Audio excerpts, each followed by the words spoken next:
Feeling স্টেশনগুলোতে জ্বালানি তেলের সরবরাহ না থাকায় ঈদের পরদিন থেকে ভোগান্তিতে পড়েছেন রাজশাহীর যানবাহন চালকরা।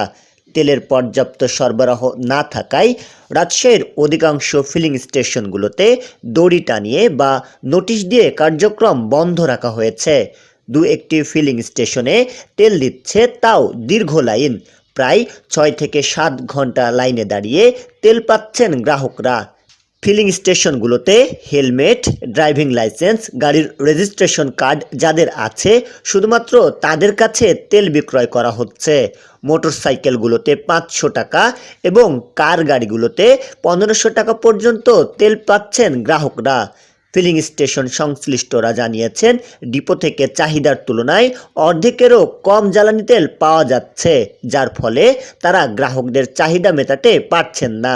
আজকে সকাল 8:30 থেকে চালু করেছি। এখন আমার যা মজুদ আছে তাদের টার্গেট করছে দুপুরে 1টা মতো চলতে পারে, তার আগেও শেষ হয়ে যেতে পারে। আজকে পেট্রোল দিচ্ছি, পেট্রোল আছে আমাদের মজুদ, শুধু পেট্রোলে দিচ্ছি। গতকালকে ডিজেল দিয়েছি, ডিজেল শেষ হয়ে গেছে গতকাল। আজকে পেট্রোল দিচ্ছি, পেট্রোল হয়তো খুব বেশি 1টা মতো যেতে পারে। চাহিদাপত্র আমার দিয়েছি 3 হাফ দিয়েছি, পেট্রোল অকটেন ডিজেল দিচ্ছি। আমাদেরকে পেট্রোল দিচ্ছে, হয়তো অকটেন দিচ্ছে না, আবার অকটেন দিলে পেট্রোল দিচ্ছেন, এরকম একদিন পর পর হাফ গাড়িকে তেল দিচ্ছে আমাদেরকে। আমরা আমার চাহিদা দাবি করছি, কিন্তু চাহিদা মতো পাচ্ছি না।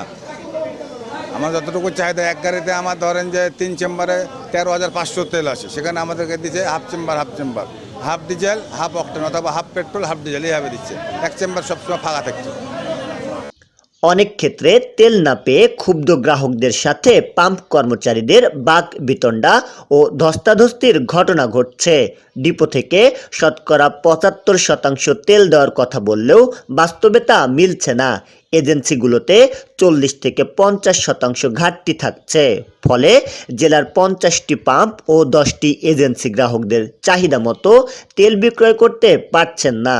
আসলে মনে হচ্ছে সিন্ডিকেট।